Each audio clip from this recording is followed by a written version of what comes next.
Now, a question that a lot of people are probably going to have, and it's probably going to be a hard decision for some of you out there, is do you go with the Enduro 29 or the Santa Cruz Megatower?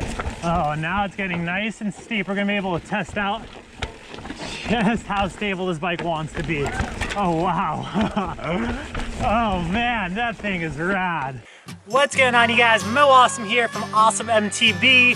How are you guys doing? Before we get into today's video, I feel like it's important we check in with you guys. Are you guys having a good day or good week? Or not really sure when this video is gonna go up, but for those of you confused at what this big Sasquatch tie-dye shirt looking person is doing in front of you, my name is Mo. Me and my fiance Hannah live in a van full-time. We have a YouTube channel. It's the YouTube channel that you're watching right now. So if you want some adventure, definitely consider subscribing. But we are here in Whistler, British Columbia, and today I'm really excited because I have the brand new Specialized Enduro S-Works Edition bike to test out, review, and give you guys my feedback on it. So really pumped because when this bike came out about 2 days ago, I was frothing. It looked so rad, it looked aggressive, it looked mean. So really happy that everything worked out and we have a chance to test this bike out and give you our feedback. So one of the reasons I'm really excited to try this bike is because we did review the Stump Jumper early in the year. I'll link that video right here. And that was a really fun bike as well. I thought it was very precise. The suspension definitely felt active to where I felt like the bike was planted to the ground, but it really just kind of, you could put it exactly where you wanted it to. And I thought that bike, even though it was really fun, what I would probably prefer for like bigger, rowdier descents was something with just a little bit more travel, a little bit burlier, and that's when this Enduro comes in. So right off the bat, it's 170 millimeters of travel combined with big 29-inch wheels. So you know this thing is gonna be a blast on the downhills. I do want to address the elephant in the room early on right now. Yes, this bike probably, I think, retails for around $10,000. I'll put the actual price right here. With that being said, do I think that you need the $10,000 one? Absolutely not. In fact, I also probably would change a few things on this bike to bring down that price point quite a bit. And I also think it would actually maybe even help out the bike as well. So I'll address those later in the video. But yeah, so let's talk about the build and how this thing is kitted out before we hit a trail called Golden Boner. Once again, I know I'm gonna get those awkward comments about me and Hannah riding a trail called Golden Boner, but as for the build, we have a Fox 36 up front. In the rear, it's paired with the Fox X2. I will point something out right away. The lockout on the X2 and the way it's set up here is slightly awkward. The lockout's on the left side, so not only do you have to bend down pretty far to lock that thing out, but you have to do it from the other side as well. So just kind of want to mention that because we did feel that on the climb up here. Another thing this bike is equipped with is actually an electronic dropper post. So it's the new Reverb, the electronic version. So that's a really cool thing to test out. It is paired with Shimano XTR 1x12 drivetrain. So you have the big 51 tooth on there because they have to try and one-up SRAM. And yeah, overall, very impressed with this build. Excited to take it down this trail, see how it performs over really chunky stuff, and see if it stays true to the Specialized name and just kind of the quality products that we've tested from them in the past. So I'm excited to put it through the ringer. We're gonna bring you guys along, and yeah, let's rip Golden Boner. Don't take that the wrong way. One more thing. Yeah, we're getting eaten alive by these flies. We really are. So if you could just hit that like button, it would make us feel so much better. All right, so this is the beginning of Golden Boner. You guys get creative with your comments too. I want to see some funny ones. Oh yeah, this thing is definitely flashed out. Woo! Alright. Oh man, this thing is so rad. It's really stable, huh? Yeah, it's super stable.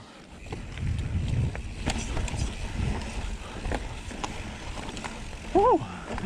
Oh, it is definitely loose here. Whoa, Hannah. That's definitely not the trail. Following Hannah down the chunk. Oh, Hannah's getting rowdy. When is Hannah not getting rowdy? That's the question.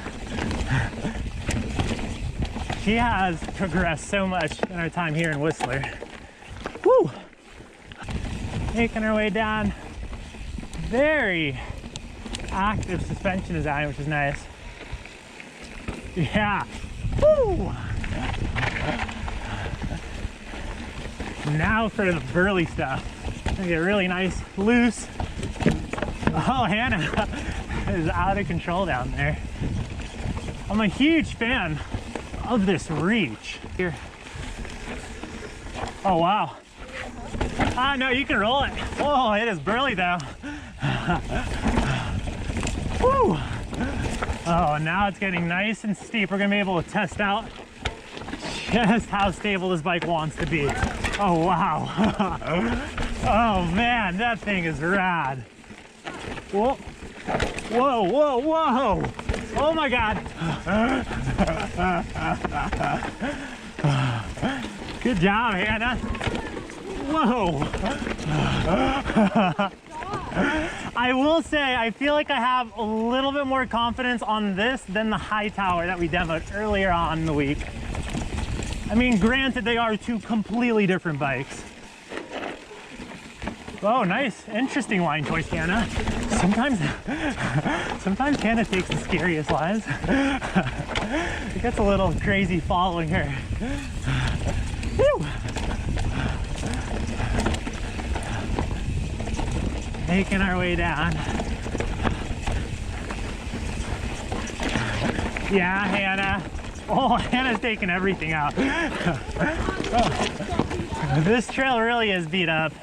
EWS, as much as I love following you, man, that is hard on the trails for sure. Can only imagine how mad the locals are. Oh, no, you're fine. Oh, I'm standing up in the wrong gear, and the bike is doing really well out of the saddle climbing, especially for 170 millimeters of travel. I'm blown away by this thing. Man, you know, I want to keep going. I'm having too much fun. Yeah, Hannah, making our way down this. Woo! I will say, the rear end of this bike, pedaling, you almost feel like the chainstay is a little longer than you think. But then you start descending, and chainstay is not that bad. So I'm curious what that is on paper. I'll put it up right on the screen. But very manageable bike. Woo. Woo. Oh my God. Oh my God. Oh my God, Hannah. They said that was the easier way. No, that was the harder way.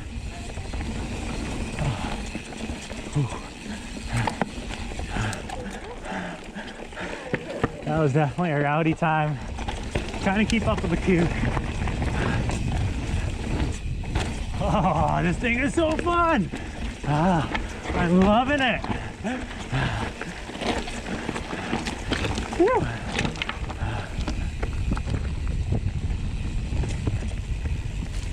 Whoa, roots, no problem. Take this high line into here. Oh, this bike just tracks so well in the corners.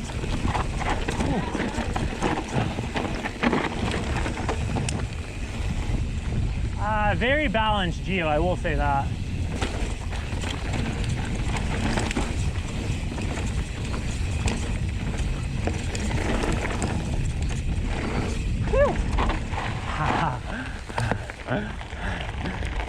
Oh, that was freaking insane. That trail is so blown up. Like, I don't know if it's gonna come out in the GoPro because of the GoPro effect, but that was sketchy. But this bike is really stable. So. Yeah, I have to agree with Hannah. This thing is so much fun. It literally, like, in the corners, I think is where it really shined. It just felt like it held on and tracked so well. So, man, I definitely want to put this thing through a couple more laps. Maybe in the bike park. I feel like that's where it will shine. All right, so hopefully you guys enjoyed that ride. I definitely enjoyed that new Specialized Enduro 29. Specialized definitely knocked it out of the park with this one. So I feel like the Specialized Enduro blew me away when it came to climbing, which is what I'm going to start off with. It was definitely a very efficient pedaler, both in and out of the saddle. However, where I am going to knock a few points was the seated pedaling position. So I'm going to make a lot of references to the Santa Cruz Megatower because that was a bike that we demoed earlier this year, and I feel like the Megatower and the Enduro 29 are going to be two bikes that people are going to compare and try to make a decision between. So I did feel like with the Santa Cruz Megatower, the seated in the bike pedaling position, so when you're seated on a long climb, felt a little bit more comfortable than the Enduro 29. The Enduro 29, I did have to essentially slam my seat forward just to kind of get on top of the bottom bracket. So not sure what that seat angle is. I'll put the geo chart right here, but it did feel a little slacker than the Megatower. So that's kind of like in between the Enduro and the Megatower. Megatower, a little bit better pedaler while seated. However, both bikes I feel like pedal really well out of the saddle. By the time I got to the top of the hill, that was when it was time to go down. And this is where I think I'm going to take a quick break and talk about sizing. So the Enduro that I was riding was the S5, not an extra large, because Specialized apparently is trying to stray away from the normal sizing chart. I did try to talk to them, figure out what this whole new, I think they're calling it S3 sizing. It's style specific sizing.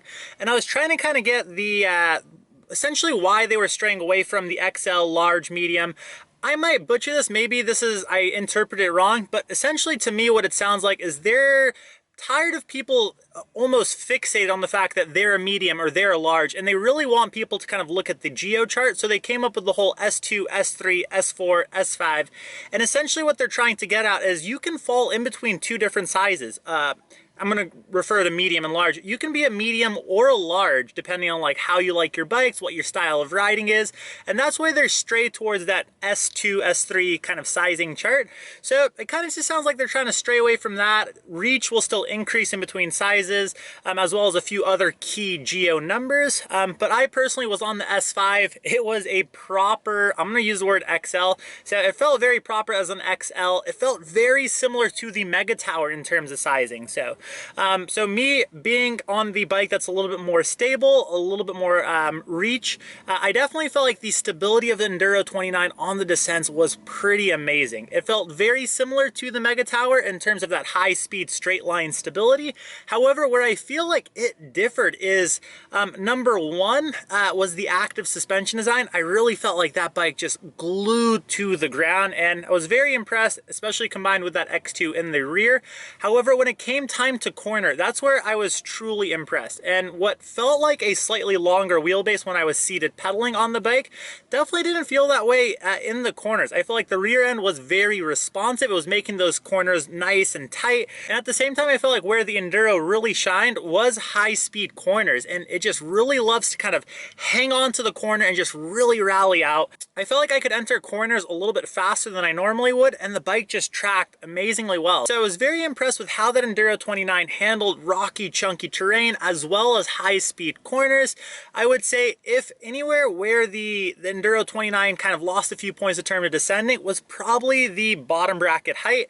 I did feel like pedal strikes were an issue. The bottom bracket was pretty low on that thing. Some people might like that. Some people might want a bike that's just going to rally at high speeds. They're not really too concerned with pedal strikes, but for me personally, that was an issue, and I know that bike is spec'd with, I believe, 170 mil cranks. It does kind of make sense when I got on that bike. But yeah, so is the Enduro 29 for everyone? Not necessarily. So 170 millimeters and 29-inch wheels, it's a big bike. And similar to the Megatower, I felt like slow speed when you're kind of just cruising around and the trail might not be its gnarliest.